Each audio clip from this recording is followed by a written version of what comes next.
disconnecting from toxic family members.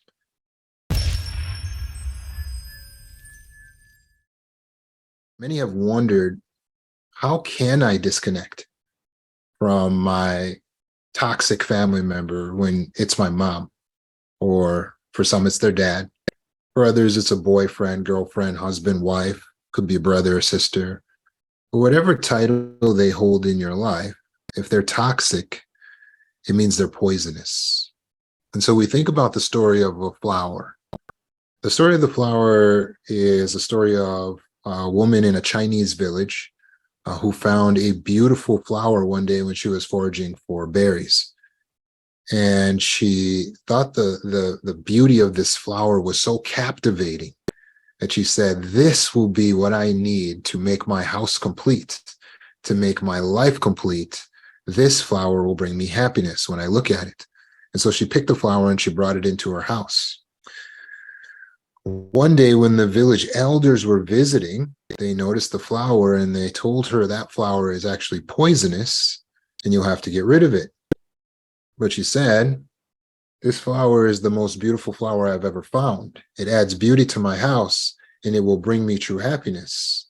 And so against the elders' advice, she chose to keep the flower.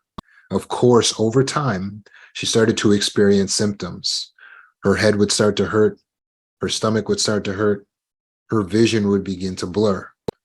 All of this, no doubt, was a result of bringing that poisonous plant in the house. The pollen from the plant poisoned any who were exposed to it over a prolonged period of time. The next time the older women of the village came to visit her, they saw the flower in the house and they refused to stay inside. And they stepped outside of the house and they told her, that flower that you have is a poisonous flower. You'll have to get rid of it. But the woman said, but this flower brings so much beauty. And she said, this flower will finally make me happy. The reality, though, is she was doubled over in pain. She ignored the advice of the women in the village, and she continued to keep the flower. As the days went on, her health continued to deteriorate. And eventually she found herself on the floor, gasping for breath. And with her last breath, she looked up at the beautiful flower, and she said, at least as I die, I have this beautiful flower to look at.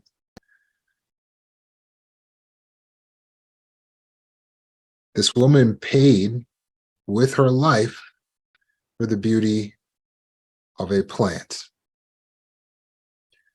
Many of us can relate to this story because when we find that man that is so beautiful and so charming, or that woman who is so gorgeous and is so effervescent and charismatic, or when we have a parent that raised us and sacrificed for us, upon learning that they are toxic or narcissistic, abusive, psychopathic, neglectful, sociopathic, we may just brush off the advice like the woman did in the story.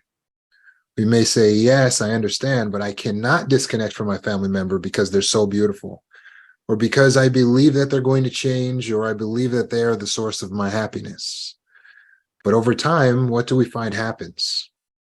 I had one client who booked a session with me, and at the conclusion of the session, she would need to disconnect from her toxic mom if she was going to heal. And she said, I don't think I can do that.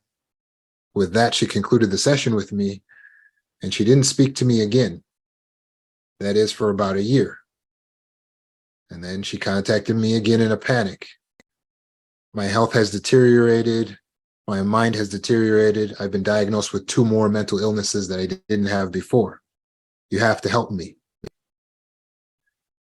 As we spoke, it became apparent again that she would need to disconnect from her toxic mom. And do you know what her conclusion was this time? The same as last time. I can't do that. I'm sorry. As a result of her decision to stay connected to that whom is toxic to her, she will experience worsening symptoms. Her mental illness will exacerbate.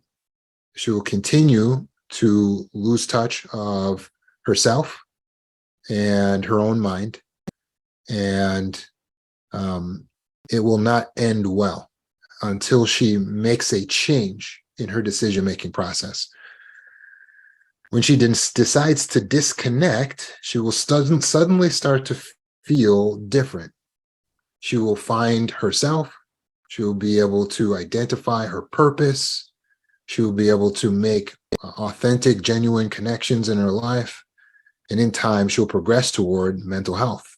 Her CPTSD may even clear up if she follows the steps of my program. But as it is, if we stay connected to that toxic family member, we are like the woman in the story. And we may look at that person with our last breath, saying they're all we have, and we are so grateful to have them. It's not easy to disconnect from someone that's narcissistic, even if they've been abusive and neglectful. If it's our mother or our father, they lean on that title. If it's our boyfriend or our girlfriend, we have an attraction to them. We invested in a future hope, and we want to believe that they could change and that they could get back to being the person they were in the love bombing stage. We want to believe the best, and we hope for the best. But what makes it worse is that these persons are experts in keeping us enmeshed in this toxic dynamic. And so if you try to leave, they and others in the family system may call you selfish. This is a technique. They say that you're selfish for disconnecting from the family when the family is all we have. They say that you're selfish from disconnecting from the family when your mother had trauma, your father had trauma, and all you're worried about is yourself. And so in this way, they sort of gaslight you as the victim of abuse to make you feel that you're not doing enough to try to help the others. So they've created a false reality now where the abusers are the victims and you're the abuser, because by you leaving, you're actually hurting everyone else. This is a tactic that's designed to keep you under their control and in their family system. They may use retribution. So if they see you try to leave, they may try to actually do something to sabotage you, to hurt you in some way. They may withhold the mail that comes to their house, withhold your paycheck that comes to their house. They may try to talk bad about you or ruin your job or your opportunities. So they'll actually try to punish you for trying to disconnect from them. If you try to disconnect from toxic parents, they may use game playing. Yes, narcissists are notorious for game playing. There's nothing too petty for a narcissist. Game playing is where they will actually do petty little childish things to sort of make statements to you, or to get under your skin and get you upset, or to make you give up on your course of trying to stay away. Like one person who disconnected from their family ended up receiving a Christmas card that was addressed to the dog. It was game playing. Some petty, childish way to send a message to the person that it wasn't well appreciated that they had disconnected. They may try to act like they have to tiptoe around you now because you're the toxic person for your desire to disconnect. This is a tactic that's used to keep you enmeshed in their family system and under their control. They may manifest codependent agents. These are people in the family who will act as agents for the family system to try to come and get you and bring you back into that family system. Now, remember, these codependent agents aren't necessarily evil. They are codependent. The only thing they know and can understand is that the family is everything and the family is the most important thing. And so they think they're actually helping you by trying to draw you back, and they think they are helping the family members who are complaining to them and in their ear constantly about how hurt they are and how mad they are that you have disconnected. And so they think they're just peacemakers, but in reality, they are agents of the narcissists. And so they're going out to try to pull you back in. This is a tactic that is used to keep you under the control of this toxic family. They may also have the individuals who ignore and omit the abuse. So again, these aren't directly evil persons, and you may be able to talk to them and open up to them. You may be able to truth tell to them about things that have happened, but they will sort of brush off and ignore all of the abuse and the neglect that you've been through, and they will omit the details of how bad things really are.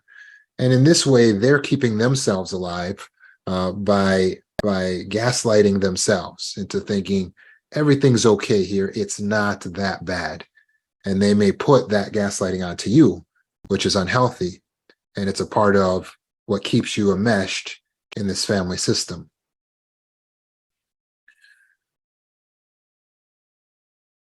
Your inner child wants to prioritize family over everything else. Because for a defenseless child, the idea that they would be ostracized from their family, the idea that they would be alone, is the worst thing imaginable. And it is impossible for a child to care for themselves with no family unit. But that can train our subconscious mind so that now, even as adults, although we are not actually dependent on the family, we continue to believe that wanting the family, our desire for the family, is everything. And so we become like the woman who desires the flower and prioritizes it over her own health. You may have heard that story and thought, she's being foolish, she's being stubborn, she's being hard-headed. Just get rid of the flower. Well, remember, she lost her life to keep that plant in her life. This is due to her having false beliefs. Her false belief is that that plant was going to be her salvation. It was going to bring joy and happiness and good energy to her life, when really it was robbing her. Likewise, for us, we may have false beliefs that if we can just get our mom to acknowledge us, if we can just get our father to see us and to love us, then it's going to complete us and it's going to heal us. Those are false beliefs. We may have false beliefs that if our boyfriend will just finally introduce us to his family, if he'll just finally stop hitting me, then it's going to be okay. These are false beliefs. These individuals that we are in codependent, toxic bonded relationships with are not likely to change. And even if they do, it will not heal your wounds. It will not heal the effects of your trauma.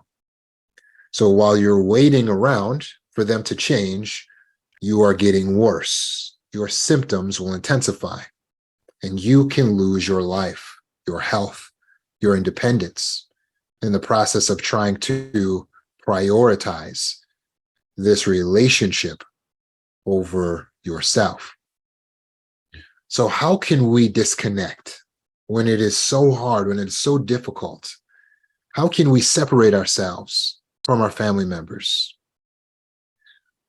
Well, we'll have to address the beliefs, the biases, that is our way of thinking, and our behavior. And if we can change all three of these, we can be successful in disconnecting, and we can be like so many who have all reported feeling better, feeling healthier as a result of disconnecting, feeling happier, having a greater sense of peace, privacy, well-being, and connection. So what beliefs may you be harboring that are keeping you energetically connected, locked in to your toxic family members? Well, how about that belief, family is everything? Or you could be a woman who says, I could never leave him. Or if you felt like I did at a time as a married man, I could never abandon my wife. Where does this messaging come from? Family is everything.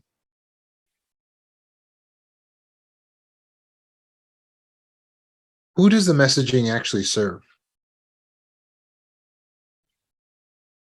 For many of us growing up in toxic family dynamics with a narcissistic mother or father, we are brainwashed to believe that this family is all we have, all we'll ever have, and it is the most important thing. This is by design. The toxic narcissistic family member cannot count on you feeling energetically connected through love. So they must use fear and control. And so from the time you are a little baby, all the way until you move out of the house, all you hear is family, family, family, family. Family is this, family is everything. This is everything. This is all we have. So your mind is so thoroughly convinced that you could not possibly breathe. You couldn't take another step without your family. So then when someone like me comes along and says, you're going to need to disconnect, the idea seems impossible. But is it really impossible? Is it true that that family is actually everything? Or is it true that you could never find another man as good as the one you have? Really think about it. Meditate on it. What is the truth? That messaging serves the abuser in these cases. The idea that you could never find anyone else is a brainwashing that has been happening in your relationship from the time you first met that man. He has been telling you deliberately that you are worthless in many ways, subtly, verbally, and non-verbally. You're not good enough. You're not worthy. He made little jabs at your weight. He made little jabs at your clothing choices. He told you were weird, that you were odd. He said that other people wouldn't be as interested in you as he is. He makes you feel that the things he brings to the table, no one else could bring those things to the table. It is brainwashing, and it is untrue. He's not the only one. He is not the prize. The messaging serves the abusers. It doesn't serve you. Believing that this is all you have and all you can ever get does not serve you. The truth is, family is not everything. Family is random. I repeat, the truth is, family is random. You were born when a sperm met an egg. That sperm, somewhat random, out of a collection. Meeting an egg, somewhat random. Being born into a family, somewhat random, that you made it, and congratulations, but you may have been born next to individuals that are unhealthy, brothers and sisters that are mean, that are toxic, that are selfish. You could have been born to parents that were self-centered, egotistical, ill-equipped for raising children. Family is random. It's chance. You just happen to just show up here, and that was who you were given. Are they everything? Well, you think about clothing. There comes a point as you are growing where your parents are picking your clothing growing up, right? And then you get to a certain age where you want to pick your own clothing. And eventually, when you become independent enough, you can and you do. You choose your own clothing for yourself because you need to choose clothing that best fits your style, your personality, and your size. Your parents simply cannot choose your clothing forever. Likewise, as you grow and you become an adult, you may need to also choose the people who are going to be in your life. If we can get to a point where we become picky about what shirt we are going to wear, isn't it reasonable that we would be choosy regarding who we associate closely with? Isn't it reasonable that we will not keep company with people who have a bad temper, who are mean and abusive towards us, who say harsh things, who deliberately hurt our feelings? Isn't it reasonable that we would change out our close associates, our family, and we would choose our tribe, just like we would choose our own clothing? When you are caring for yourself, then you can stop being controlled. You may need to move out of your house, and that may mean that you are out with nothing. It may mean you have to start from zero, $0 in the bank. But it is up to you to acquire your own source of income and get your own bank account. And it may take years of work, but you will find yourself eventually in a position where you are independent. And because you have created that position for yourself, it cannot be easily taken away. And that gives you a sense of security and peace. You don't want to be controlled by others. You don't want to be reliant on others. You don't want that. So although many children can go to their family when they get a divorce or get out of college or have a financial setback, that may not be your reality. You'll need to prioritize your mental health, your emotional well-being over your financial well-being. You don't have the privilege of being able to rely back on parents that are healthy and supportive. And don't worry, your parents will lie to you and they will tell you, hey, move back home. It's going to be fine. It's not going to be like before. We've grown, we've changed. You could have your old room back. You can come and go as you please. And they lure you back in with these ideas that it's going to be different this time. But what happens for those of you who have tried it? Those of you who have stuck your toe back in the water and said, well, you know what? They're my parents. Let me go ahead and trust them and move back home. What happens? Well, over time, it starts to slide back into how it used to be. And you find yourself again, energetically like a teenager, frustrated, losing power, losing authority, and being controlled again by your narcissistic parents. Don't take the bait. Do not take the bait. Do not fall for the lies. You don't have parents that you can rely on. You don't have safe family. And so the truth is that family is random. What we need to believe is that some people have safe family, but I don't necessarily. Is that bleak? Perhaps. But let us live in reality. Let us not create a fantasy. We shouldn't look at our girlfriend or boyfriend as the person we hope they are or we want them to be. We should look at them as what they actually are. And if that's an abuser or a taker, then we should see it for what it really is. And if our parents are abusive and they've always been abusive, we should understand that that is what they are for the time being and live in that reality. I don't have safe family that I can fall back on. I need to do this on my own. I need to rely on God. I need to reach out to healthy people in the community for support, not my parents, unfortunately. Let's embrace reality.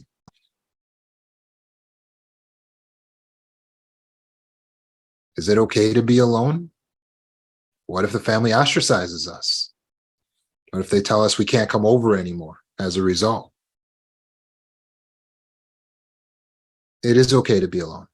In fact, it's actually good for us to detach from others at some point in our life and to build ourselves up and to invest in ourselves so that we become more of a person, more aligned, with more to offer. For those who have a false belief that this person you're with is the only person you'll ever find that is as great and is as wonderful, and this is your soulmate, remember that this person is also random. that boyfriend, that girlfriend, think about how you found them. Is it that you actually were scouring the earth? You went from country to country, kingdom to kingdom, village to village, consulting with all the people, meeting and dating and vetting through thousands and thousands, tens of thousands of people before you found your soulmate on this planet? No, you did not do that. That's not how you found them. The way you found your abusive boyfriend is they were just there. Like literally, they were just somebody's friend or a coworker, or just they were just randomly in your space, and you saw them, and they got in. They said the right things at the right time, and at first you were not that crazy about them, and then you kind of went along with it. Next thing you know, you think they're the only thing in the world that matters. They are random.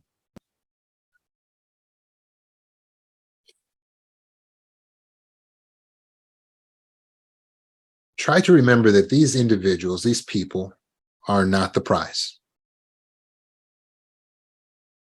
You are the prize. Why can we say that?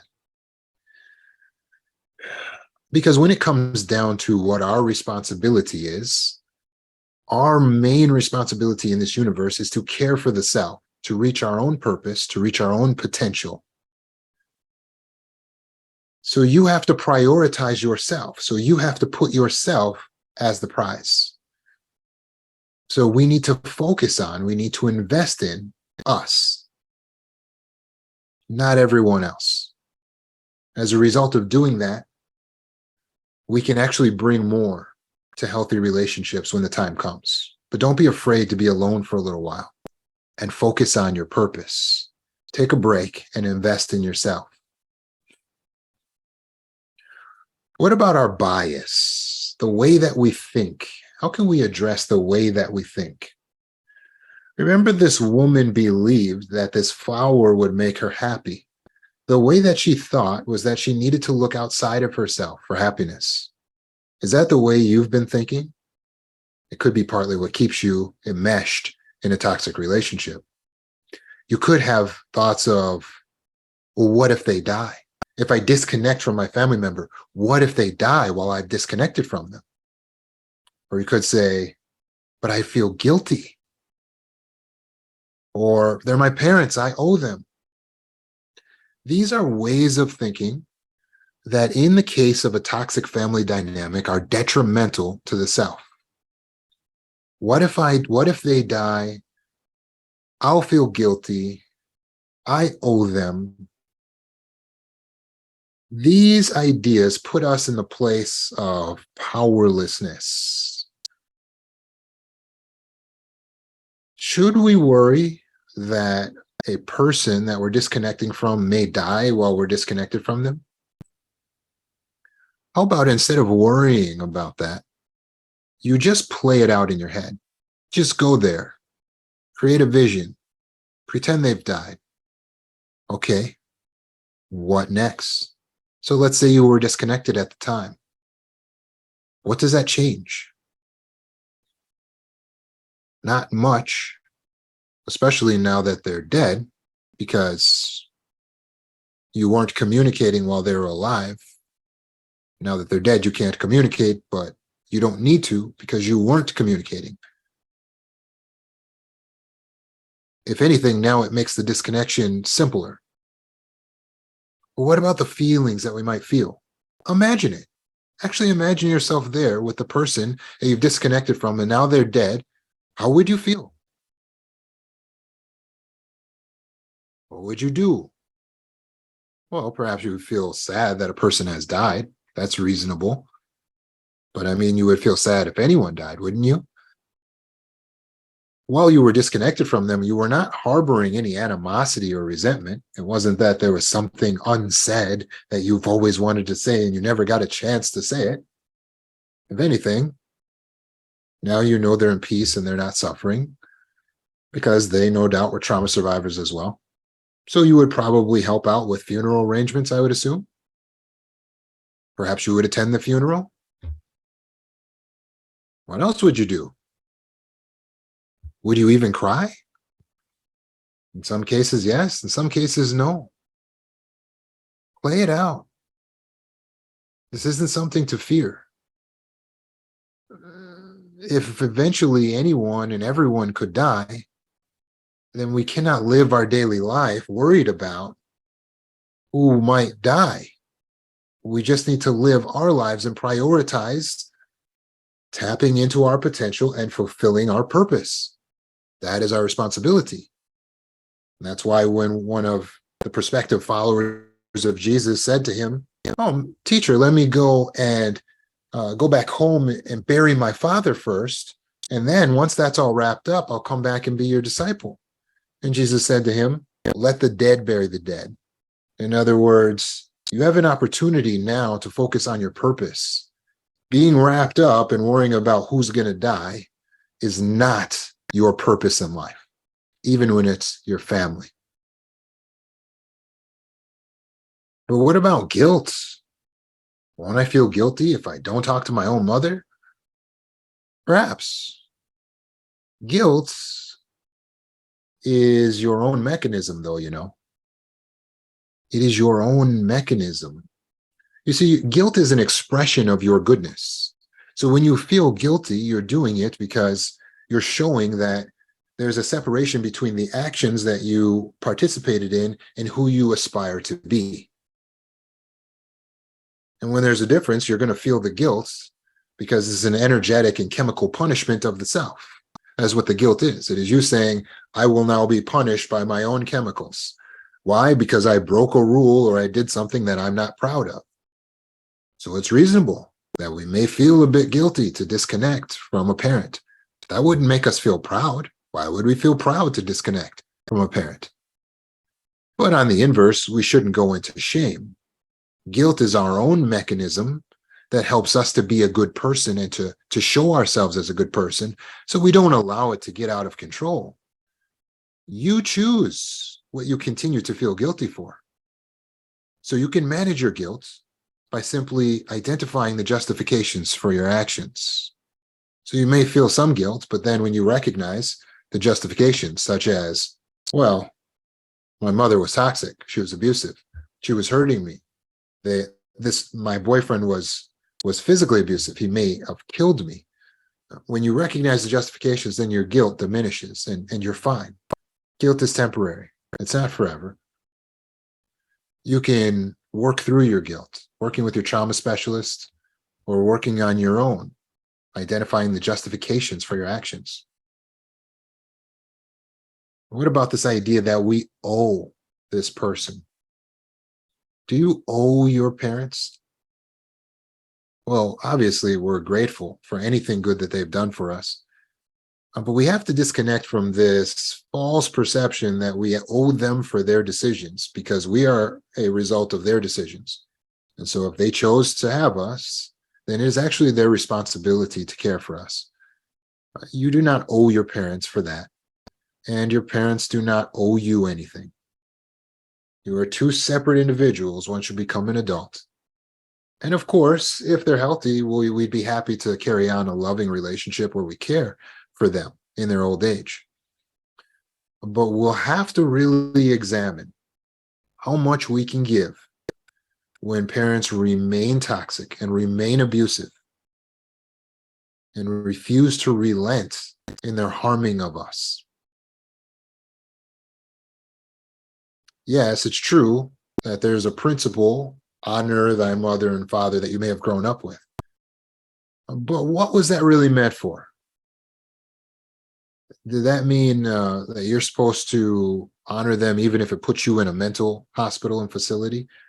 Does it honor them when you're in that state? Does it honor them if by following what they've asked you to do, you end up in prison? Does it honor them to end up in that state? In reality, there would have to be some caveat, some limitation upon this. And so obviously what's meant here is that you would, of course, honor any elders, especially your own parents, as long as it's not bringing any harm to you or another individual. So be sure to see that caveat. Your job is not another person. Your job is you. Your responsibility in this universe is to fulfill your purpose and to tap in to the infinite, wonderful potential. By doing that, you will bring honor to your family. But you may have to tap into that purpose and fulfill that potential despite your parents, despite your husband and wife or girlfriend, if they're abusive. It's not to spite them, but despite means that you're not allowing them to stand in the way. You're not allowing them to distract you from achieving your purpose. Finally, we'll have to change our behavior. In order to separate energetically, we need to understand that in the energy realm, there's good energy and there's bad energy. Good energy builds us up. Bad energy tears us down. It's to our detriment. This person is toxic because they are constantly dispensing bad energy. So you'll need to cut off them because they are a source of bad energy. You can start by doing so emotionally. To cut or disconnect from a parent or family member emotionally, it means that you no longer look to them as a source of love. Cut that out. It means that you no longer go to them for approval. You're not seeking good energy from them. Cut that out. As a result, you will not continually be disappointed going to someone for a gift and receiving a lump of coal. This is protecting yourself. The bad energy that they give is transmitted through their facial expressions, through their words, through their actions. Their words, both verbal, the sign language and gestures, and written word. So, should we read text messages from an angry, toxic spouse or parent? When you have to cut someone off, it means that you're cutting off the bad transmissions of energy. So you may need to block them even electronically so that they're not transmitting more bad energy, because even their social media posts may be passive bad energy jabs and transmissions to hurt you and to bring you down. This means we'll need to close off and stop sharing our feelings with them. Stop telling them about our life, personal details. This may mean that some events that the family is having that they'll be at, we'll avoid going to. If we do go to these events, it may mean that we'll avoid talking to that person, or that we may speak to them but keep it very brief. You have to decide the level and to the degree you have to cut this person off, because only you know the level of toxicity. We also need to cut off flying monkeys. Now, please understand what that means. A flying monkey is someone who is used and controlled by a narcissist to control you via this person. So they're trying to get to you, hurt you, control you, pull you in through this person who's acting as a flying monkey. Cutting off the flying monkey may mean that your siblings, brothers, sisters, friends, family. It doesn't mean that you have to completely disconnect from them in all cases. It could be that they only act as a flying monkey temporarily. And so it's those actions that you have to cut out by setting the boundary and saying, hey, John, don't talk to me about mom. Or please don't ever repeat anything that dad says to me. If they can follow those rules, then they are no longer acting as a flying monkey, and they can just be your brother or your sister again.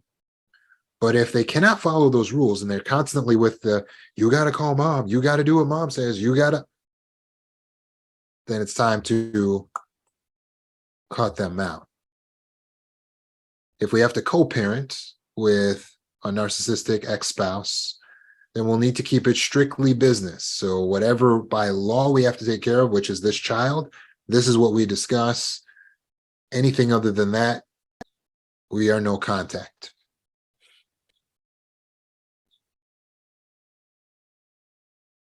Hopefully these practical suggestions have helped you to be able to see what you need to do to keep yourself alive. Please remember, this is life or death, because literally these mental health issues, depression, anxiety, they spike when we stay close to family members. And so, like the woman, we could be holding on to something that is killing us. But I promise, if you take some time, maybe you start out temporarily, maybe with 2 weeks or 3 weeks or 4. But if you take some time away from this person, you will notice a shift in your energy. You will notice that you feel better, that you're thinking more clearly, that you're starting to find yourself, that your anxiety is lower and your depression has diminished. And as a result, you will be in good health. And that's what I wish for you. But this is to be a group discussion tonight. So let me go ahead and open up to all in attendance. Hi, Roman. I have a quick question. I had moved out of my narcissistic mom's house 3 weeks ago. I have not found a place to stay yet. However, I'm in an extended stay. Now, what I did was I was in low contact with her after I left. Then I cut her off from my text by blocking her for about 4 days. And in those 4 days, although I did not have the clarity of thought that I wanted, I was able to catch up on my sleep. I was able to practice more self-care. And basically, I was in a Zen state of mind. Then I checked my email and I found out that she had been emailing me every day, about twice a day, asking me where I am and why I'm not talking to her every day. And then I got panicked because what she's done before is she's called my job, like not at this job, at a previous job. She would call them and say, I'm Elizabeth's mother. Where is Elizabeth? I haven't heard from her. And she will call every day until I talk to her. And that would be detrimental in my job because, there's other people who need jobs and I'm just worried they would fire me or something. So she's feigning concern about me. And if I don't give in to her, she's going to call the cops, worried about me, or she's going to call my work. So now she's blackmailing me into staying in communication with her. The deal that I have with her is I will call her once a day to check in with her. But that's what it began as, once a day. And now she has me back where she wants me. And she's gaslighting me into almost believing that it's best for me to move back in because I can save money and, save money for about 2 to 3 years, maybe 5 years, maybe 10 years, maybe the next 20 years. And I'm just really in a total daze and confusion, as if I was living at home right now.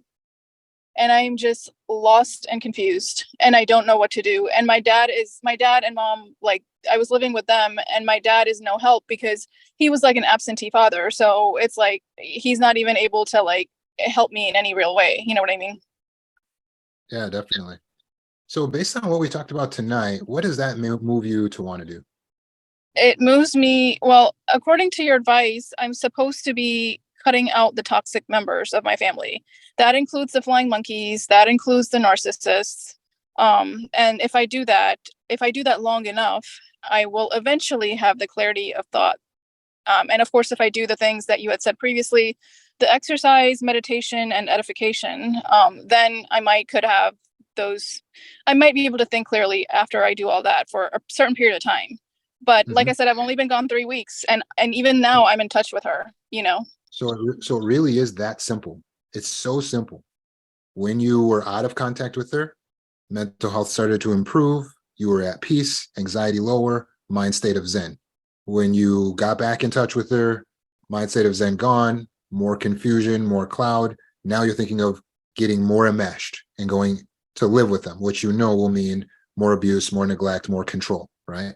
So it's as simple as cutting the contact more. The more you cut the contact, the better you feel. The less you cut the contact, the worse you feel.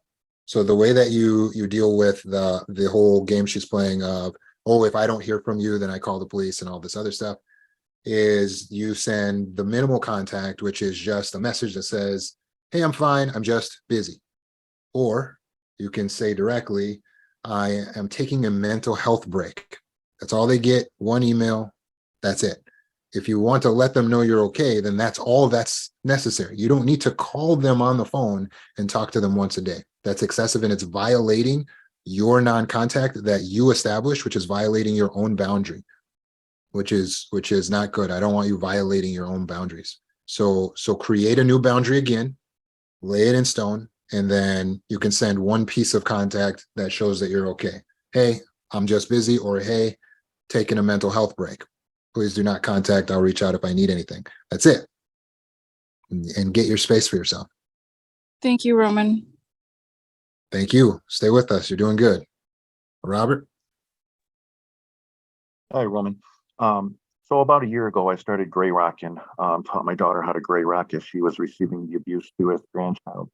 And in March, and it is scary, I did go no contact. I sent them a letter, went no contact. Immediately, the hoovering began. And then they tried contacting me through the email. So I blocked them on all devices. I blocked them on my daughter's devices.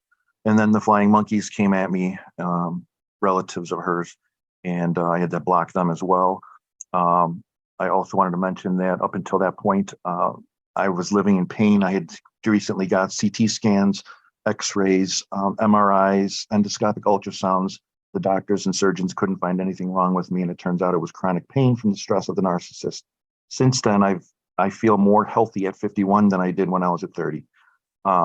It's amazing when you go no contact. It is scary, but it changes our lives. And I can't thank you enough for the guidance you give me in your videos and your coaches. But I do have a question for you. And after everything you've explained tonight and everything I've been through, where does the trauma bond fall into this scenario? Would it be fair to say, Roman, that hoovering is almost like fertilizer for the trauma bond so that they can still hoover you back in? Great question. So first of all, I want to acknowledge the amazing progress you've made. What a miracle. The chronic pain has cleared up. So the more you cut them out, the better you feel, even physically. What a miracle. Let's all make sure we take note of that amazing progress. Trauma bond is just a term that's thrown at these relationships to try to explain something that really seems unexplainable. And so we create a term for it. And what it is that it makes no sense for us to stay in a relationship that's to our detriment, but we keep doing it. We keep going back to these parents. We keep going back to these boyfriends and these girlfriends that are hurting us. And so what do you call that? So they just create a term for it, trauma bond, which is similar to Stockholm syndrome, which is somehow you love the person that actually hurts you. And so it's just a term. It doesn't matter whether you use the term. You don't have to seek any special meaning in the term. And yes, what did you say? The hoovering? The hoovering is a part of the narcissistic process to bring you back in. And that's what Elizabeth was describing, the hoovering process. Very Right. slick. So, if we don't know where you are, then we have to do this. And it's like a blackmail type thing, but almost it's shrouded in this mock love, right? And so you're just like, she's getting sucked back in, and hopefully they're going to get her there in the house, and they're going to keep debilitating her as much as possible. They're going to try to make sure soon she can't even work and all this stuff, so that she's just as dependent on them as possible. And then they're going to despise her for it, and they're going to blame her for not being independent. So yeah, it's a terrible, terrible process. Yeah, they did the same to me. We're just a small family. How can you do like that? Just total guilt trip. Mhm. And, I had to keep reminding myself of all the painful things and times in my life I really needed them there. Just their presence, nothing more than that. And, that's what helped me go no contact. But just to let everyone know, it is scary. But my life has completely changed. And I thought I was dying. They thought I had pancreatic cancer. And turns out there's nothing wrong with me except the chronic pain from that. And I just wish everyone the luck to go no contact, because as scary as it is, the return on that investment is a miracle, like Roman said. Thank you, Roman. It is absolutely a miracle. I couldn't be here right now if I hadn't cut out the narcissistic abusers. If I hadn't had the strength to cut out the toxic women in my life, I couldn't be here right now. It's just that simple. And I wouldn't be. And this call wouldn't exist, and we all wouldn't be gathered here. Jaime? Yes, thank you for doing this, Roman. I have a question for us that's starting our process healing. This is my second month. After our talks, I actually cut the toxic people about 2 weeks ago, deleted their phones, blocked them, In the first couple of days, I felt like liberated, like you described. But then I had a dream. So my question is about dreams, and maybe it's more about my unconscious self. That's the way, or maybe I'm not even framing the question right. So here's what I came up with. The dream, I had two dreams subsequent from blocking everyone. First dream, I don't remember the specifics, but I remember feeling extremely sad, crying sad, like a kid lost a mother. And then I would wake up and then I was, I think, fine. And then days later, I dreamed that all my teeth fell. And then I woke up and then I was fine. So I think my question is my, do I need to work on my unconscious so it catches up to my conscious self? Because when I'm talking to you, when I'm reading, when I'm doing my 30 minutes, I feel fine. But yet in my dreams, maybe I'm not as advanced as I should be, or is this a setback? I guess any techniques or you can, how to get my unconscious self to match my conscious self. Does that make sense? Yeah, absolutely. And it will come. It will come along. And you should do the work to continue to convince the subconscious that you're making the right choices and that everything's okay. And I think one method that would help with this is the JOT method, JOT, which for those who don't know, you go on YouTube, type in Roman Zanoni JOT, and it gives you the JOT method for anxiety, rumination, depression. But dreams are the subconscious is 100% in charge of what's happening with dreams, and it's connected to the body itself. And so the actual meaning of dreams cannot be taken too seriously. It is not as if the dream is telling you something or like knows something. It doesn't know anything. The subconscious mind operates like a machine or an AI. An AI, as smart as it seems, doesn't know what it's actually doing. It just does its job. And so that's what's happening with your subconscious when you're sleeping in the dream state. It pulls whatever chemical state, whatever old beliefs and ideas or concerns, and just pulls them to the fore and creates a scene around it and then says, here, what are we going to do with this? So scientists understand that while we're sleeping, the brain is trying to shift and figure out what we keep and what we get rid of. And so the dream state can sometimes be a part of that. Your dreams may have been trying to figure out, what about these old ideas and feelings about our family and about losing them and the old fears we had? And because you're not feeling them in the conscious state and dealing with them, then it brings it up in the dream state. It says, what are we doing with these? But when you continue to work through them, it's telling the subconscious mind you can let it go and it will throw it in the recycle bin. It'll toss it out. So you're on the right track. Keep doing the work on yourself, which will impact the subconscious through repetition and consistency. And those dreams will go away. I can promise you that. Thank you, Roman. Thank you. Thank you. Cool question.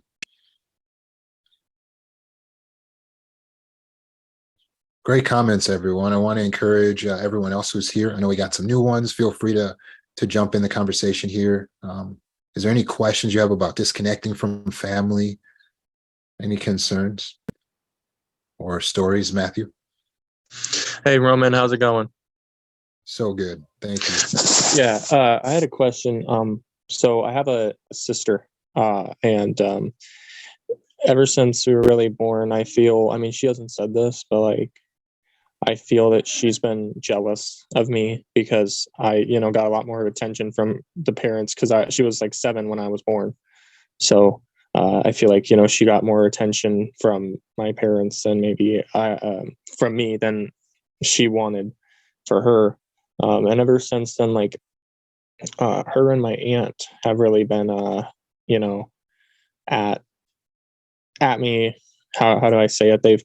My aunt is a corporate CPA for Nordstrom, so she makes 100,000 plus a year, and so she calls me all the time, and she's like, well, Matthew, I just care about you. I just wish that you would let me take control of your health care and get a power of attorney, or let me know what's going on so I can make decisions for you, because I don't think you can do it. And it's like, I suffer from SMI, so I feel that in certain things I'm better with doing on my own, but at the same time, there's some things that I do go to my grandma about. I don't really go to my aunt about it But basically my aunt is like, I feel like she's a narcissist because she will go and like she'll say something rude, and then I go like a couple of weeks without talking to her, and then I'll call her just to see if she's decided to say she's sorry or whatever. And then she tries to pretend like, oh, I was only doing it for your own good, you don't make good decisions. And it's like, I've not made bad decisions mentally before, like I've never really done anything too bad. I mean, I moved from Ohio to Phoenix for just to get away from the toxicity that I had in Ohio. And so I live in Phoenix now, and because I have a lot of friends and stuff, but I just kind of wanted to get your opinion on it, because at the same time, I feel bad because my mom died when I was 13. So I feel like she's trying to be what she wasn't for my mom. She's trying to make sure that I'm taken care of, but at the same time, like, she's causing me more stress just by, like not believing me when I say I'm going to do something. So that's basically the question I had, is like, how do I deal with it? Because I don't know if she's completely a narcissist, but she does have some of those tendencies. So I just didn't know what you had to say about that. So Matthew, let's pretend we were buddies and we're talking on the phone, and I say to you, hey, yeah, Matthew, I got this aunt. She's trying to like crouch in and kind of take control of like my healthcare and stuff. She's shown me that she's kind of narcissistic. I mean, I don't know if she's a narcissist or not or what, but she's definitely shown me some bad signs. What do you think I should do in regards to her? What advice would you give me? Well, I would say, first off, if you maybe sit down with her and talk to her and say, listen, what is your honest potential? Because she could just come off as being a narcissist, and she's not. It could just be her caring for you. So I would be like, okay, well, see what she says. And then if she continued to be a narcissist, well, then I'd say, hey, I don't think it's good for you to talk until she's ready to either take responsibility for what she does or whatever. Like I'd probably say be cautious about it, but I also I believe in giving people a second chance. But I don't give people third or fourth or fifth chances. If I ask you one time to stop doing something and you continue to do it, then I block you out of my life. Like I had to block my grandma out of my life for a couple of months, and she turned back to the way she was supposed to. And she, wasn't overbearing like she was. I'm 21 years old. I should be able to make my own choices, right? So I don't have a problem with advice, but there's a line that gets crossed, you know. So I love that you said, I love that in your advice, you said, hey, you should be cautious, because that's the same advice I would give you. I would be cautious.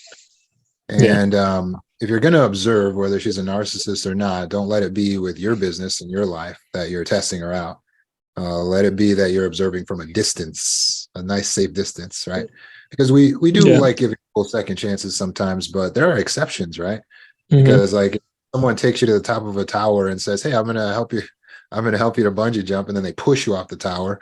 If you were to survive that and then say, oh, I'm sorry I did that. Come on, give me another chance. Like, it's like, you wouldn't do that. Yeah, exactly. Yeah, in this case, I'm not going to extend a second chance. So it's not always that we give second chances. And certainly when we observe someone might be a narcissist and they're dealing with our life, our healthcare. Listen, Matthew, my advice to you, if you were to cut off the toxic people in your life, then you will find that these SMIs will probably start to clear up and diminish. So continue to cut off your reliance on toxic people and increase your independence. Yeah, well, like for me too, I have like a lot of intrusive thoughts about things. And one of those is like, can tend to be self-harming. So I think that maybe taking people out of the situation that I'm in may diminish it a little bit. There's some genetic stuff that I have that, I am working on, but I do agree with you, and it's rough because I love my niece, my aunt's daughter. I love her to death. And it's like, I don't want her to be affected by my choice, because I don't want them to like have her grow up and be like, well, see, your uncle never talked to you, or, he didn't care about you. That's what I fear the most. So I feel like I'm trying to get out of the predicament but it makes me afraid that they're going to like, they're gonna say bad things about me when she gets older or whatever. But like I called her because I was at a crisis center, and I called her and she was like I told her that I was upset at her, and she was like saying, well, I just wish you'd listen to me more. And it's like she didn't even admit like she did anything wrong, so I think you're right. I don't know how to kind of deal with the thing with my niece, because like I love her, and I know that I can't allow other people to affect what's best for me. But That's right. what I'm saying. The way to deal with the thing with your niece is to energetically let go of the fact that she is not yours. Okay, Mhm. she is someone else's child. So therefore, as long as she's a child, you don't have the control over what sort of relationship you'll have with her. At one point, she may become an adult, and it may be easier then to reach out. But a narcissist can use people against you. They can use family members against you to control you, to manipulate you. So you have to remove their power by not staying energetically connected and dependent on these peripheral relationships, like your relationship with your niece.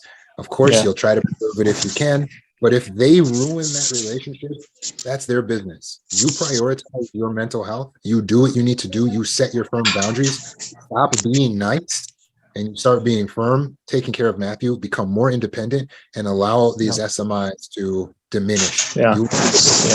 So the one last thing I was going to ask about being firm, I want to be firm, but I also don't want to seem like a jerk. I don't want to seem like I'm being rude, but I get what you're saying, because you have to be firm and authoritative with these type of people, because they think they're doing the best for you. So I get it.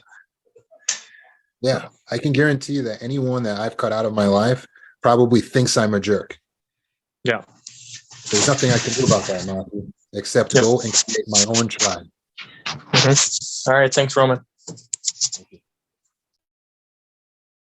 Yeah, we become very afraid that people are going to judge us or think bad about us and think that we're being mean or we're being harsh. But we have the responsibility of learning the skills of assertiveness. So setting boundaries, being assertive, standing up for yourself, there's a skill set involved. So get into the trauma healing program and get access to the boundary school and the boundary classes there, because you're going to learn how to assert yourself in a way that is not mean.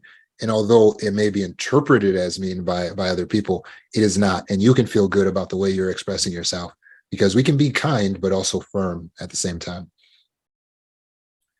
Good questions, everyone. Is there anyone else who would like to comment on toxic family dynamics and toxic family? Lucy? Hi, Roman. Okay, so my question is around tough love. So we hear a lot this words tough love. So what do you think of that? Do you think it's really love? Because honestly, I think it's a narcissistic behavior that is disguised by, under love, but it's not. But I would love to hear what do you think? Yeah, I mean, it's not a term that you'll ever hear me use. I believe that love is kind. Love does not boast. Love does not put down, and love is not jealous. But if people use it, sometimes they can be innocent in their usage because they're saying, hey, I had to give someone some firm advice, and that was out of love. So that was their tough love. But I understand what you're saying too, because sometimes a bully will try to use it and say, well, yeah, I was being like my parents were physically abusive. And then they would say, okay, that's love. We did that because we beat you because we loved you. So yeah, it can definitely be misused for sure. Okay, thank you. Why do you ask? I don't know. I think it came to my mind as a resource to like people, when instead of apologizing, they just say, oh, it's tough love. That's terrible. No, that's awful. Yeah. It's better that they apologize and take responsibility for the way they've made you feel. And if their actions were harsh, it's better that they take responsibility. Which they're never going to do, but yeah. Thank you. That's a narcissist. Yeah. Well, I hope that you can disconnect to the extent possible from that relationship. Yeah. In the process. Good I'm in job. the process. Thank you.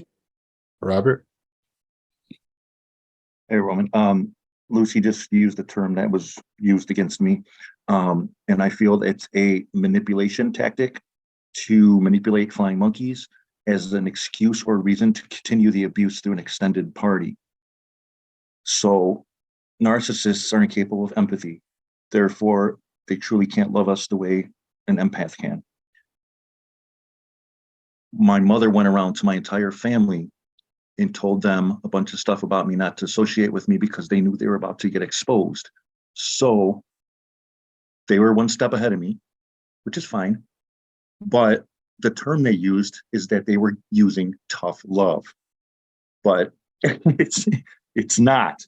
It's a manipulation tactic to control the flying monkeys, to form, come into conform with the narcissist's objectives. And it's hard because the person being manipulated falls for it. And what that does to me is it creates resentment, anger, hate, when I get revenge. And I have to remind myself, this is how they are. This is a tool in their box. And I have to remind myself now, after I've gone no contact, that's not a problem. But when Lucy said that, it just rang a bell. Like, it's a manipulation tactic. It's an excuse. So that's all I wanted to say, Roman. I'm sorry. Didn't have a question. I appreciate that. Yeah, that's right on the money of what she's talking about. So thank you. And there you go, Lucy. So sounds like it's a common narcissistic manipulation term that they like to tap into. Add it to the list. They'll twist everything and anything. They twist the Bible. They'll twist the law, the culture. They love leaning on culture. Oh, well, we're Indian or we're Italian or we're Ukrainian, whatever your culture is. This is how it is in our culture. It's tough in our culture, right? But they're doing this the narcissists are all doing this in every culture. And they're saying that your culture is the reason why your life is a little bit harder and you just need to deal with it and keep it to yourself. But they're trying to excuse their abuse. And it's insidious. And we shouldn't fall for it.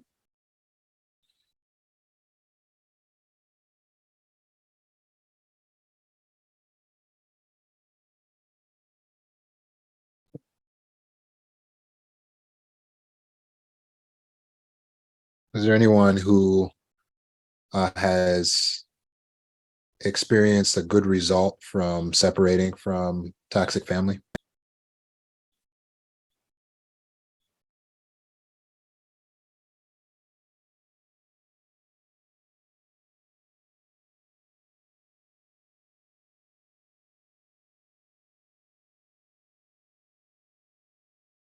Ren? Hi. Hey. I experienced a lot of relief from letting go of my parents.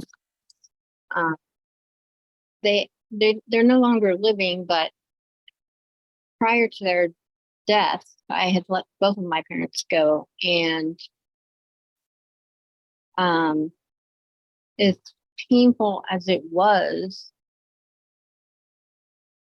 was also hugely a relief to no longer have to answer to these people and justify my choices or be manipulated or have to deal with their abusive behaviors that they have no idea are even abusive. So, and then after my parents had died, you go through, of course, like the initial grieving period, but then after that, it's almost like you're reborn because you've lost these two connections of people that have controlled so much of your life and lived in your head or sat on your shoulder constantly. And when they're gone and you go through that process of understanding how abusive they really were, but you have to let go of them first. And like that's a whole different transcending experience. But once you get through that, it's almost like you're reborn because you have all this freedom to be whoever you want to be, and you can look at life through a whole new lens because anything is possible. You have no one to answer to. There's just so much freedom within that. It's hard to explain, but anyone else who's lost their parents may understand that. So thank you for letting me share. Thank you. Hi, Roman. Hey, Steve. Yeah, I just want to say thank you for this talk tonight. It really resonated with me because it reminded me of when I was creating a cutoff, and around a year and a half ago to 2 years ago, and it was difficult to begin with, but I recently needed this reminder because I was considering to create more contact, but now I understand not to. But yeah, it's been a long time because I brushed a lot of it away, but I really needed to remember how toxic it originally was. So I just want to say, like, this, I'm glad I attended tonight's talk. Thank you. Thank you, Stephen. Stay strong, my friend. You're not alone. Thank you.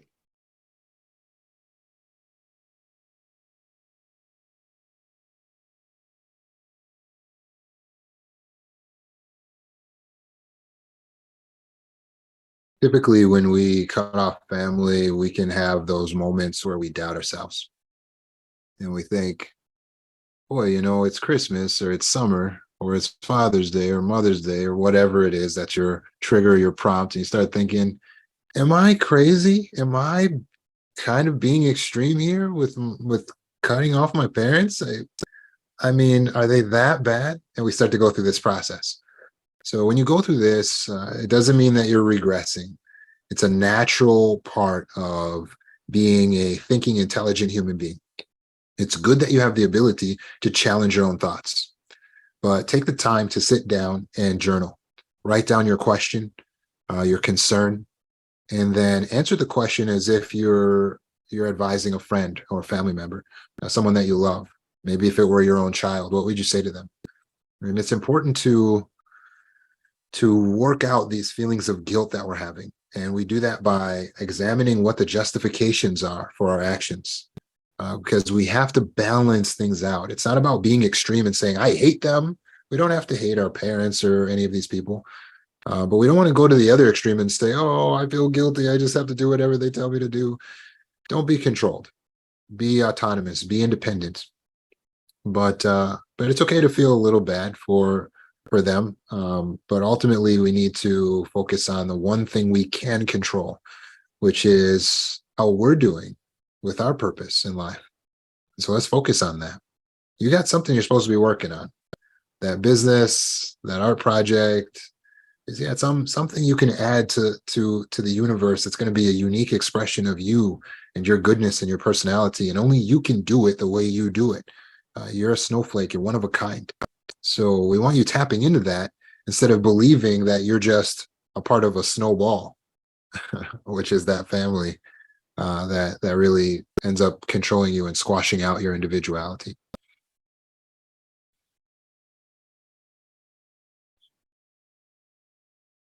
If you're wondering if you should cut a person out, there's a worksheet on the website under resources, and it's called Should I Disconnect?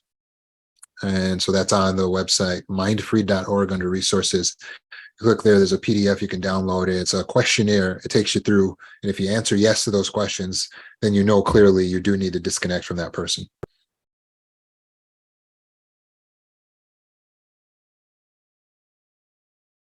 So why do you think it can be so difficult for a person who has an abusive mate, like a boyfriend that's physically abusive, and even though that boyfriend can go as far as to put you in the hospital, why do you think it's difficult sometimes to leave a relationship like that?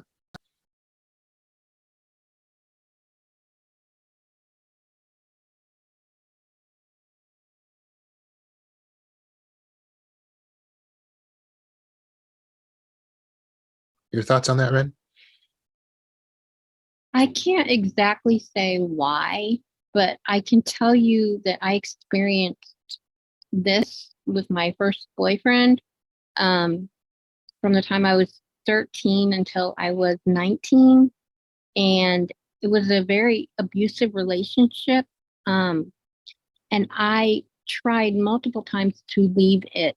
And I would always end up going back to it. And I would like to know why I could not break free of this man. When I finally did break free of him, I went straight into another relationship, just because I was so afraid. And I don't know if I was afraid of the man or afraid of being alone or if my identity was just all fucked up. Honestly, I don't know.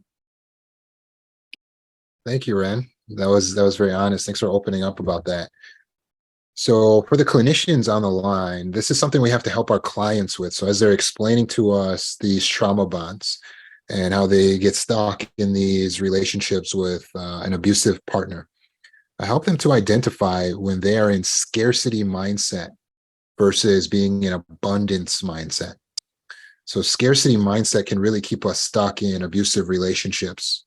Scarcity mindset is the idea or the way of thinking that there's not enough to go around. There's not enough love out there. There's not enough good men out there. There's not enough good people, good friends, whatever it is they feel that they're going to lose if they were to walk away from this relationship.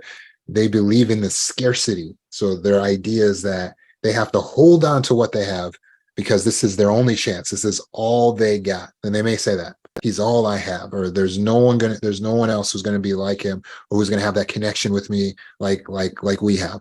And it can be anything from physical, sexual attraction to emotional, intellectual, spiritual. There's something that they feel that they'll never be able to find anywhere else. And so we have to teach them that and call them out, and let them know you're in scarcity mindset. You're operating from the idea that there's a lack. When you're in abundance mindset, then your belief is that there is a plethora of good in the universe and that it will come to you, that you will attract good. When you're in abundance mindset, you believe that you are good and that you are full and that you are complete. And it is your goal and your job and your duty to fulfill your purpose and your potential, not to try to find your identity in a mate, or not to be afraid that you're going to lose a person. If a person comes in, they bring some value and they leave, you're okay with that when you're in abundance mindset, because in abundance mindset, you believe there will always be someone else. There will be something more. And this person probably brought some good into my life. And so you're framing everything as to how is this actually working towards my advantage? How is this working towards my purpose? Instead of, oh no, if I don't hold on, if I don't grasp on for dear life to this thing, then I'm not going to have anything. So again, abundance mindset. Oh, this is all for my good. This is all going to work out for me. This is all going to help me. So we're telling ourselves the victory story, how it's going to help us to win in the end. We believe in the abundance of our own value, our own lovability, our own importance. That's abundance mindset. And we believe in our own personal power and everything we can accomplish. When we get focused on our purpose, there's not a lot of time to be worried about relationships and people who are disloyal and wicked.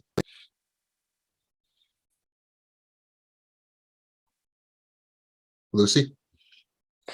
So I have an idea. Maybe it has to do with reference. Like if you've never seen a horse, like how do you know how a horse looks like? So if you've never experienced like a healthy, I don't know, family, how would you recognize a healthy relationship? Or if you've never had like loving aunts and uncles, or your friend that has an amazing relationship, like how can you compare yours with something that you've never experienced? Probably it has to do with that. Absolutely. That's a brilliant observation. So we have to we have to give ourselves more experience above and beyond what we were given as children, which means, again, we have to get into abundance mindset and get out meeting people and get out traveling and get into therapy or get our trauma specialists, because it's through these relationships and these connections and this movement that we start to be exposed to more. And then we're not in that lack, like this is all there is, this is the only thing I know. We can start to see something beyond our own neighborhood, our own family, and our own experiences. We need that.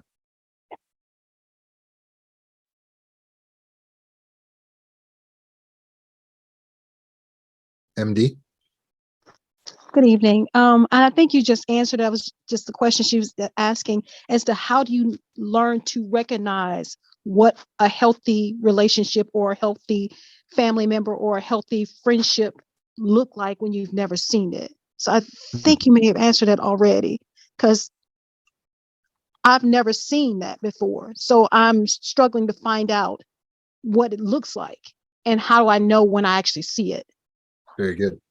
Yeah. So, and when you go into the trauma recovery program, you learn 4 things to look for, and so that you don't have to have ever seen it before, but these are the 4 things you look for, and you learn them, and you take note on them. You can take a note right now. It's ethics, personal power, intelligence, compassion.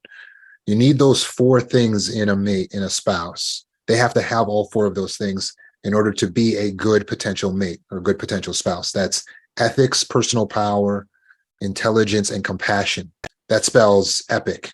So it creates an acronym that spells epic.